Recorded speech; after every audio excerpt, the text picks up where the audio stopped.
Hello and welcome back. My name is Jenny. I'm going to be showing you how to create stickers out of your Bitmojis. Now, before my video starts, my tutorial starts, you're going to need to get your Bitmoji from your phone and to your computer. That's not really what this tutorial is about. I have a Mac, so my devices can just send each other files and images, which is how I got mine on here. But you could definitely email your Bitmoji to yourself and save them into a file on the desktop. So the first thing you're going to do is upload your Bitmoji.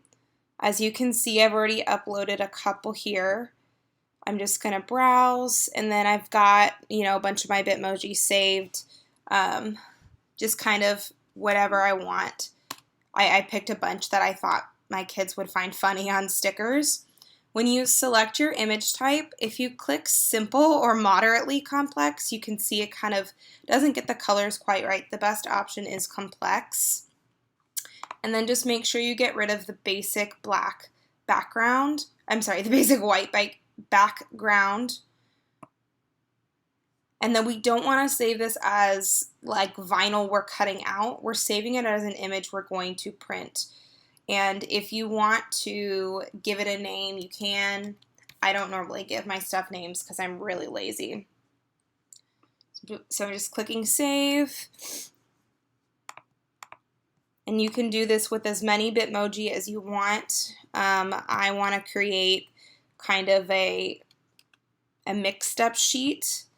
So I'm just going to keep doing the same steps. And it's okay if you have some white still in between. You don't really need to go through and delete all of this, at least not for this project. Save. Okay, that's all I'm going to do for now. And we're going to click insert for all of them. You can obviously do as many as you want. So the max size for print and then cut in the Cricut is 6.75 inches by 9.25 inches. But your images have to be smaller than that.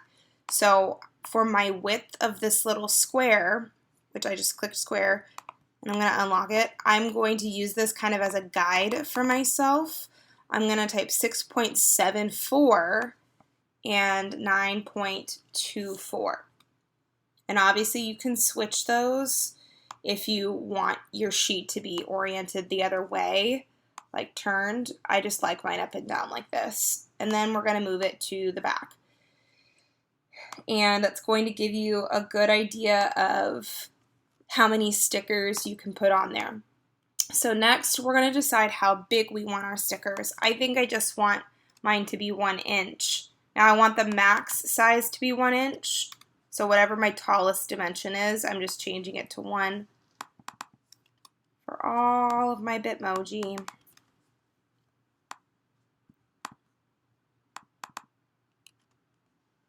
All right, and I normally would have more, but for the sake of this video, we'll upload one more just because that will look nice and fit great.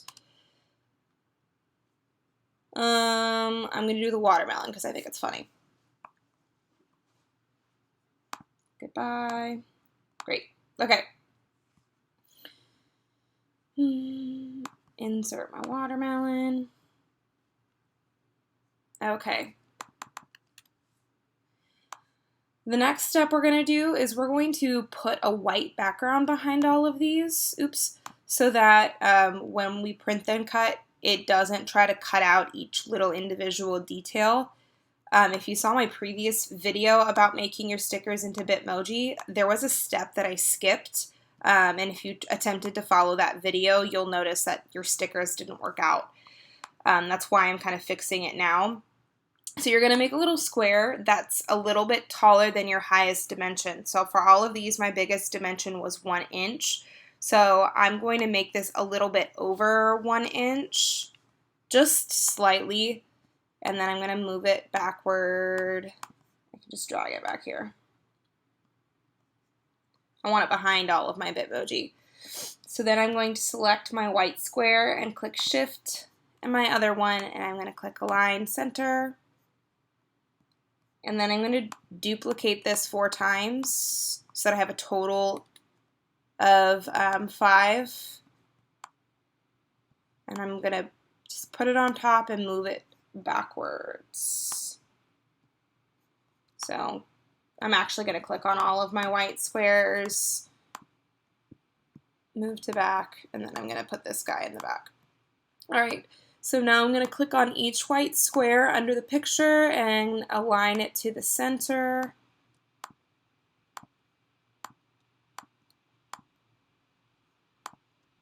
And there we go. And now this is the step that I forgot to mention because I didn't actually try out the project, which is my fault. I'm clicking attach for now. Attach.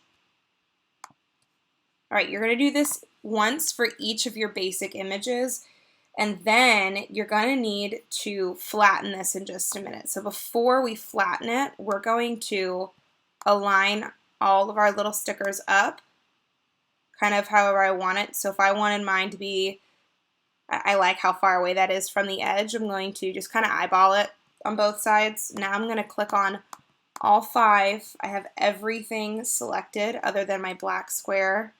I'm going to align them vertically, and then if you click this, it's going to distribute an equal amount of space between each one. So now that I've done that, I'm going to get rid of or hide the square for now, and I'm going to select all of these guys, and I'm going to click flatten.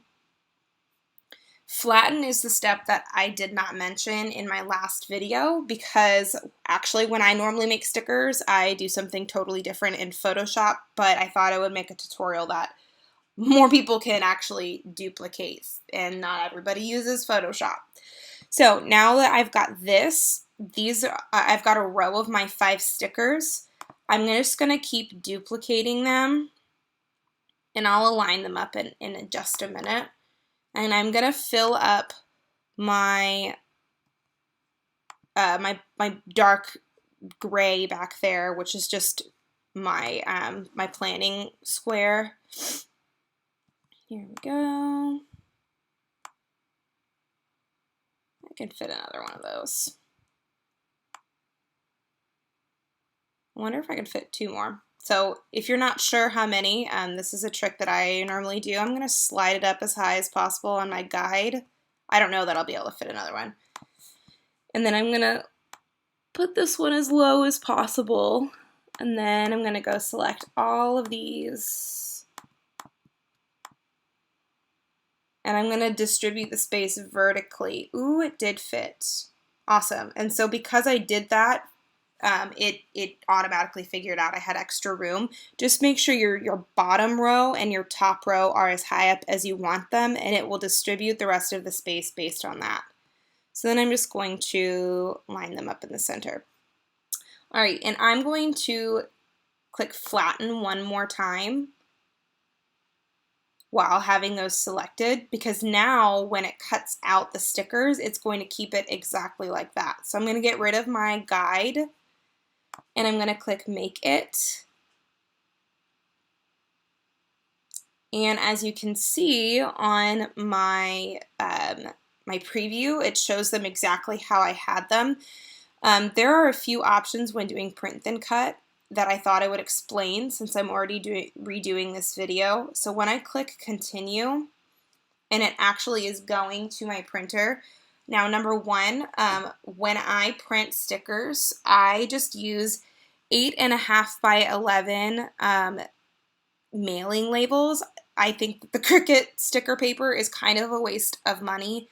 They make it really expensive. If you go to any sort of office store, they sell 8.5 by 11. I mean, it's not really sticker paper. It's meant to be for shipping labels, but that's what I use for my stickers because it's a full sheet. When you click Send to Printer, it's going to give you this option called Bleed. When I first started making stickers, I did not like that option because I thought it looked kind of weird, but the Cricut is not very good at precise cutting on your images. At least mine isn't, no matter how much I calibrate it. or try to line it up, it just doesn't work. So when you have bleed turned off, well, it's not showing here, but when you have bleed turned off, sometimes when you have, if it was cutting exactly around this watermelon, it would accidentally cut into the white and cut off some of your image. So if you click bleed, it expands the outline of each one of your colors. Now, it doesn't really matter with our stickers because the outside of ours is actually a white box. But just for future reference, or if you are exactly cutting each one of your stickers out instead of putting the white box, you might want to leave the bleed option on. And then I don't ever mess with anything else.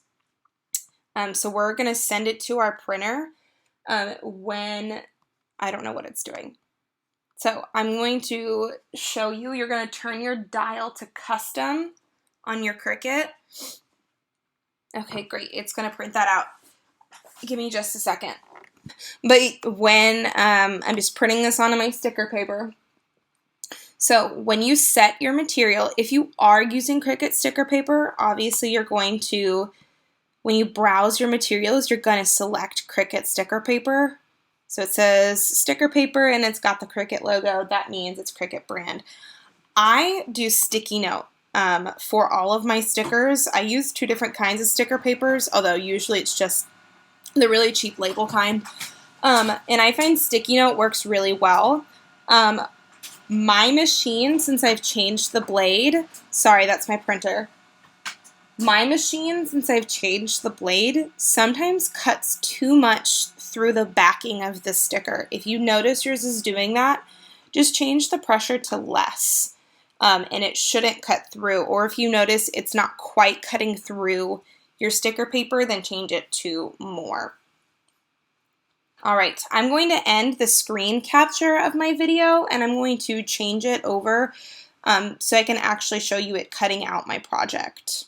All right, so I've got my settings still right here. I've got it on sticky note less. I'm just going to load my mat, and I've got a nice brand new mat right here so you can't see how embarrassingly disgusting my old one was. I'm just gonna load my machine. If I can do this one-handed. Great. And you can see my stuff is ready. It's on that sticker paper. I'm gonna click cut. And the first thing, if you've never done this before, the first thing it's going to do is it's scanning this black registration mark on the outside, which helps it get a more precise cut. If you notice your machine isn't cutting quite as precisely as you'd like, make sure you have it lined up as perfectly as possible. That always helps. Sometimes I'm a little bit careless with putting the sticker sheet on there. And when you're less careful, it just does not work as well. So we're letting it scan.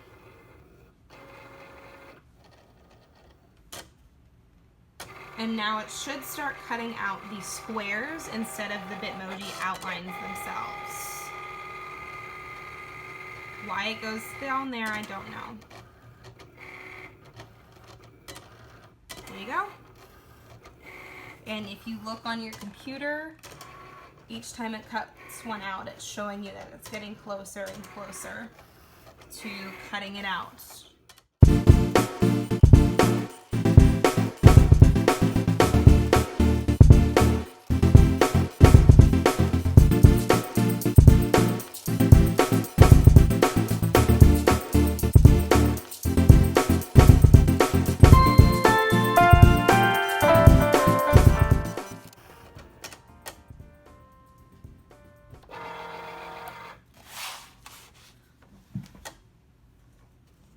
Alright, so you'll notice I've cut out my sticker sheet. I pulled it off the carrier mat, and I've got my stickers. Clearly I need to tell mine to cut more. See how it kind of left a little bit at the top? That means I probably need to stop telling it to use less pressure and start telling it to just do normal pressure. I think I need to change my blade out pretty soon. But you can imagine the glee on a child's face to get a paper handed back or just be handed a sticker with their teacher's face on it. I hope that you enjoyed this tutorial. Sorry if you tried to follow my last one and it wasn't cutting it out quite right. Now it's all fixed for you, and you've got a bunch of Bitmoji stickers for this year.